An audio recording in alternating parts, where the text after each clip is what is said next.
Well, hello and welcome to this new edition of River City Blue, brand new for 2016. And this morning we're coming to you from the office of Chief of Police Philip Broadfoot. Chief, thank you for taking a few minutes to be with us this morning. Good morning, Tim.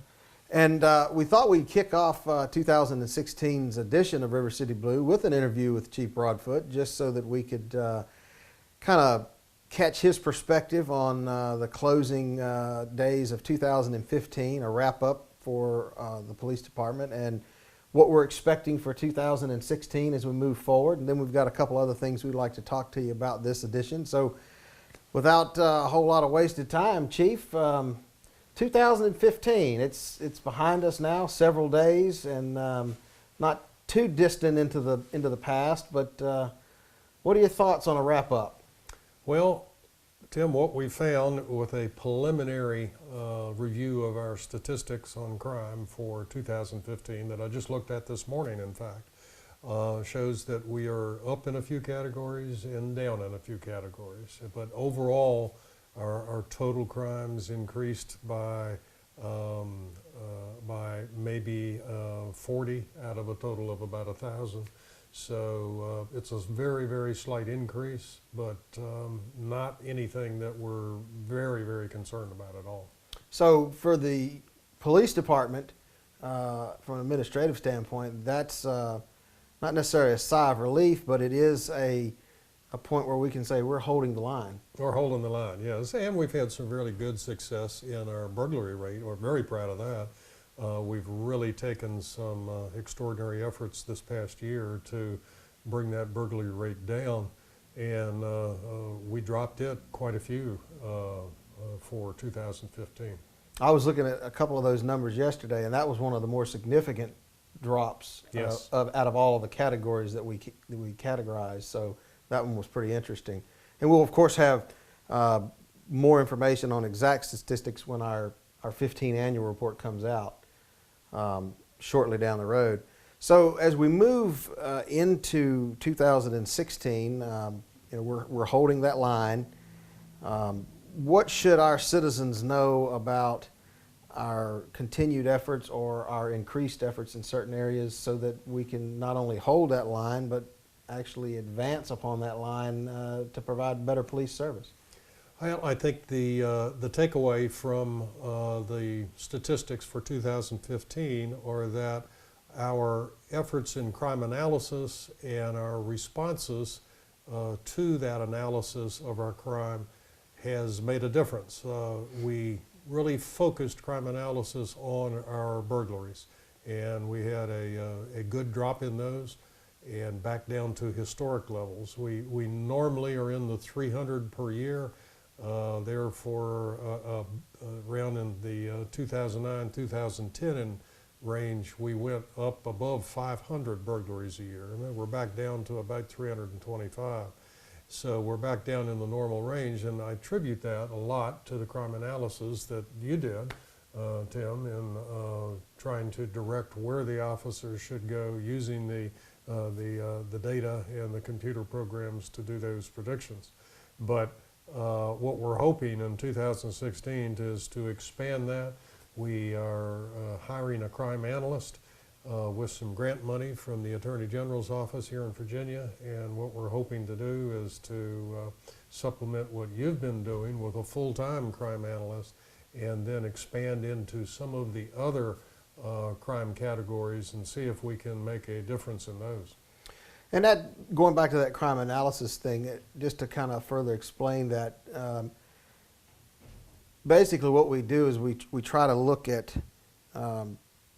specific characteristics of each incident to see if they match geographically, suspect relationship, items that were taken, and then we try to put those into a probability feature so that the command officers have an idea of sort of when and where to put their people for presence. That's right. And not necessarily that they're out there catching people in the act. We have a very high success rate when citizens call. That's our key. We want people to understand if you see something and you say something, of course, we have well over 70% success rate in catching them in the act or right. very shortly thereafter. But The probability feature allows us to put officers in a particular area where these have been prone to happen in a specific geographic region of the city, and that presence alone or that increased activity in that area is somewhat dissipating it out to other areas or slowing it down to a point where they're having to change their methods a little bit. That's So- right. And that's basically, in layman's terms, what we want people to understand. It's, we don't have a crystal ball, No. but we're trying to use the data that we do have more efficiently. Right. And then to prevent the burglaries from happening, that's the whole key, is we'd love to catch them in the act, but if we can't catch them, we'd like to prevent them, and that's what this whole program is really showing its worth. And then the other thing too is we continue to move forward. I'm fielding a couple new calls this month already on some increased interest in Neighborhood Watch. So we'll be working with our current Neighborhood Watch programs and new ones coming on board, trying to bring them up to speed on, you know, you can't isolate yourself. If you know these things are happening, you need to share that information with your neighbors so that they can prepare themselves and not become victims. And of course, always goes back to the see something, say something. If you see it happening and it doesn't look right, don't wait. Go ahead and call us. Let us determine. We'll figure it out. And that improves our success rate in being able to help the citizens. That's right. Well, just to switch gears just a little bit, Chief, we've managed to come through 2015 with a very nominal amount of incidents involving serious offenses between officers and juveniles. And in the national trend, we've seen a lot of focus here lately on the use of toy guns, children playing with guns, parents buying guns for their kids or allowing them to have guns without proper supervision and proper training. You know, we've got a couple of incidents of evidence in our vault right now where replica guns or toy guns have been taken from juveniles that have been involved in police interaction. And thankfully to this point, the training of our officers has been able to handle these situations very effectively and determine what's involved, and they've not been able to escalate beyond the basics. As an administrator, what are your thoughts on how citizens can better prepare themselves or better educate themselves to this problem? We don't want it to become an epidemic. There's a natural curiosity when you've got, you know, all of your video games and all of these different components that use firearms, and kids are exposed to this in the movies and television. So there's a natural curiosity. So I know there's an education component and parents need to accept that responsibility, but from an administrative standpoint, how does that affect the police department when we have to deal with a situation where an officer is going to confront, especially a juvenile, but perhaps even an adult, with the use of a toy or a replica gun? Oh, it's very concerning to me. From the legal standpoint and from the officer who's on the street, it really doesn't matter if it's a toy gun or a real gun. At the moment that it is presented, you have to assume that it's a real gun. And then the officer ends up taking action based on that. It's only afterwards when you find out that it was a replica or a toy gun, and then you realize what could have happened, or you have to pick the pieces up after a shooting does happen. That's when it really becomes problematic for everyone involved, not only the victim, but also the police officer, the agency, the community. And it's really where this responsibility lies is the parents of the child. Those are the folks who have to make sure that the replica weapons that look very much like a real weapon are not allowed to get into the hands of the children. And to that end, one of the pieces that we're going to roll out right at the beginning of 2016 from the Prevention Office is somewhat of a miniature campaign to bring awareness to that. We've actually received custody from the courts for 2 weapons that were ordered for destruction. We asked that they be retained as training demos. One is a real firearm and one is a replica firearm. And we have basically taken these, they've been secured in a way that we can take them out. And we've taken these out man on the street. And so in the segment to follow, you're going to see some interaction with citizens here in the city of Danville, where we actually ask them the question, you know, can you spot the fake? Is one of these real? Is one of these not real? And you may be surprised when you see the responses, and we hope it will bring an awareness to this particular problem. There are some really, really effective replica and toy weapons out there. And in some cases, some of the ones we have actually been modified so that they look more real. And so we're very thankful for the opportunity to be able to use these as a training tool. And I understand you actually took some of these to a city staff meeting. What was the response there? They were shocked that at that staff meeting that the replica weapon looked so much like the real weapon. And both of them had come from juveniles. Both of them looked very similar.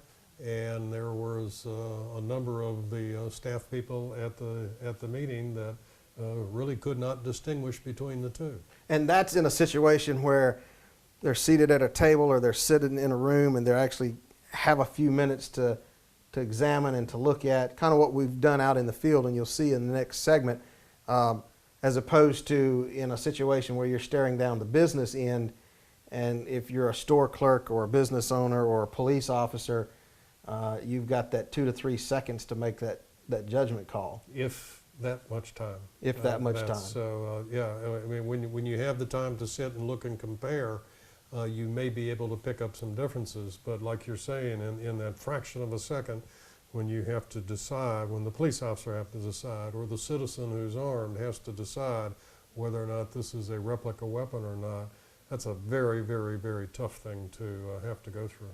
Well, we're going to head out into the field here in just a little bit and talk with our citizens on the street and get comment from them. So we hope you'll stay tuned for that. Chief, we thank you for taking a few minutes right here at the onset of 2016. Is there any final thoughts you'd like to add to our viewers as we head into a yet uncharted year for the city of Danville? There are some things I'd like to say, and the first thing is, just like Corporal Scarce has said, if you see something, say something. We cannot do this job without your help. We cannot do this job without you calling us and telling us what's going on. We have officers out on the street, but that's only one set of eyes. All of the citizens can add a number of different sets of eyes and ears out there and can help us do our job. So we ask for your help. We need your help, and don't be afraid to call and let us know when you see something that is wrong or that you even think is wrong. We can check it out, and hopefully together we can make Danville a much safer place to live. Well, Chief, thank you so much for being with us this morning on River City Blue, and I'm sure as the year progresses we'll have you back again, because there'll probably be some things we want to address and bring to the public's attention. Okay, thank you.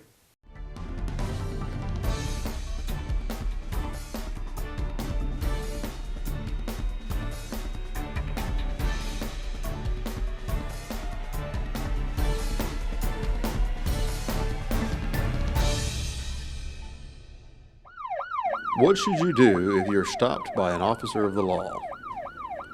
Pull over immediately. Pull off to the right side of the roadway and position your vehicle as far out of the lane of traffic as possible. Turn off your engine and any other devices such as radios, CD players, cell phones. Roll down your window so that you can communicate. When the stop takes place in the dark, turn on your flashers and the vehicle's interior lights so that the officer can easily see everything is in order. Remain calm and stay in your seat. Do not get out of your vehicle unless the officer asks you to. Keep your hands in plain view, preferably on the steering wheel. Do not make sudden movements that might be interpreted by the officer that you are hiding or searching for something. The officer will ask you for your valid driver's license, proof of vehicle registration, and proof of insurance. Tell the officer where they are and reach for them slowly, keeping one hand on the steering wheel. Answer the officer's questions fully and clearly. If you disagree with the officer, do not discuss your point of view at that time. Wait to have the chance to do it before a judge in court. The citation will show the date and location of your court date. If a citation is going to be issued, you will be asked for your signature. Your signature is not an admission of guilt. It simply means that you have received the summons and you understand the court proceedings to follow. Any refusal to sign the citation could result in additional charges. Let the officer know if you are carrying a weapon in your car and if you have a legal permit to do so. Do not resist a pat-down. This is done if the officer has a suspicion that you may be carrying anything that may jeopardize the officer's safety. Do not be surprised if another patrol car appears. This is only to assure the officer's safety. If you believe that the officer acted irresponsibly, document the officer's behavior in a written statement and submit it to the officer's agency. Then contact the agency and follow their established complaint procedure. Always remember the golden rule. Treat the officer like you would want to be treated. Treat the officer with respect and teach your children how to treat law enforcement officers as well.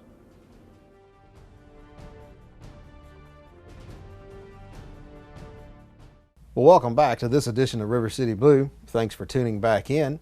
Hope you enjoyed our interview with Chief Philip Broadfoot as we wrapped up 2015 and a look at some things that had happened with the department and kind of got his perspective on what we're expecting into the future as the Danville Police Department continues to hold that line of quality customer service for the citizens that we serve and protect here in Danville. So we talked just briefly about the real gun versus the replica or the toy gun issue. And we want to ask you, the viewer, do you think you could spot the difference between a real gun and a replica gun, especially given some of the examples that we have taken into our custody in the recent past? So in this next segment, we're going to head out into the street and get your comments. Citizen on the street, real or fake? There's two objects in this box. Okay. I want you to tell me, number one, part one, Okay. are they both real? Or part two, is one real and one isn't? Okay. Real simple questions. Okay. You ready? Yeah. Okay.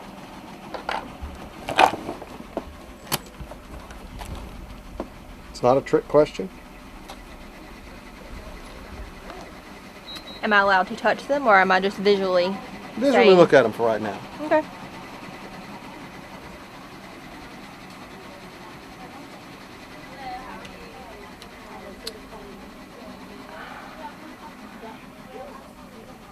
There is a point I to the would test, and I'll explain it in a moment. Say this one looks real and this one looks fake. That's just because it's more shiny. I don't know that much about guns. But Okay. this one maybe looks more plasticky, which it may not be. It might just be the finish. So now let's take this a step further. Okay. You're a business owner, Right. private citizen, Okay. maybe even a law enforcement officer, Okay. and you're suddenly faced staring down the barrel of one of these because you're being accosted by someone who's brandishing this. Okay. You don't have the couple of minutes that you just had to make that decision. Right. So what's your opinion now? You're looking at the business end. No matter whether I think it's real or not, I'm gonna hit the little button that's under the counter and call the police. So you're going to treat it as if it were a real weapon. Correct. Now, you said this one was the real one. That's what I would guess. Yes, sir. That's actually the fake one. Okay. That's actually the fake one. This right here is a Taurus 22 caliber. Okay. Okay. This right here is a BB pistol. Okay. Would you have known that? No. I mean, that's a scary thought It is. to think that something this realistic.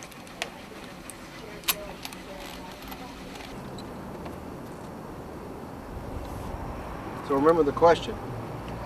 Is it real? Is it fake? Both of them or just one? You tell me. That one looks fake. Which one? This one over here. This one? It looks fake. Okay. Well, touch the one that you think is fake. This one. Okay. And now it doesn't feel fake. Well, tell me why you think it looks fake. I think because it's not shiny. It's the metal is dull. Okay. It looks like plastic until you touch it. Okay. And that could easily be a situation for you guys to, if a person was trying to rob somebody or whatever, or playing with a gun. Right. Is that the point you're making? That's the whole point we're trying to make. Yeah. So let's actually distinguish between the two. Okay. Okay. Okay. This is a BB pistol. Now see if I'd have seen the hole. Wow. I can see it now, the small. Now the BB goes in the end of this cartridge. It's loaded just like a real gun. Mm-hmm. The compression for the CO2 comes from the tank that's put in there. Yeah. Okay. But you had several minutes to sit here and study these. Mm-hmm. Make a determination. Mm-hmm. And you chose this one as the fake one, which happens to be a Taurus 22 caliber Mm. with a little tiny hole in the end. Yeah. And see, seeing that hole, I would have thought maybe it was a pellet gun.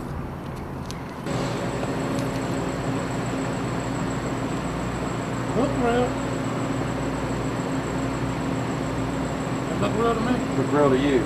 So, in the business that you're in, which one of these would you feel more comfortable staring down the barrel of if someone were to come in here and hold you up? Neither one. Why is that? Oh. That one, 'cause that one a BB gun, man.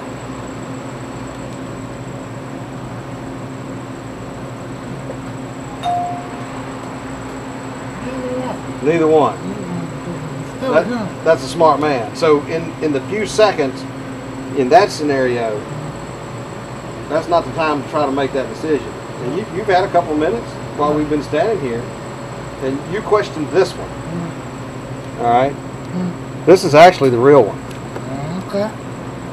That's a 22 caliber. Cylinder release, hammer. This is actually the BB gun. Okay. Cylinder, release, hammer. That's what the BB's doing.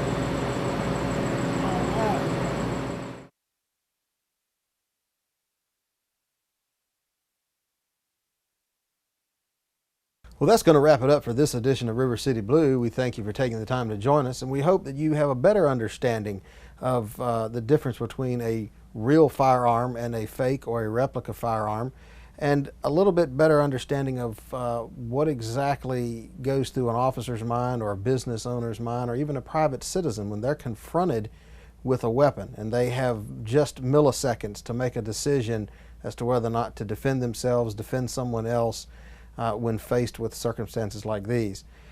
If you'd like more information on responsible gun ownership, because that's where these type of questions are answered, we do have some links on our website, an entire page dedicated to responsible firearm ownership. Just visit us at www.danville-va.gov and search words responsible firearm or ownership. All three of those will take you to our site. Until next time, I'm Corporal T.B. Scarce, and this is River City Blue.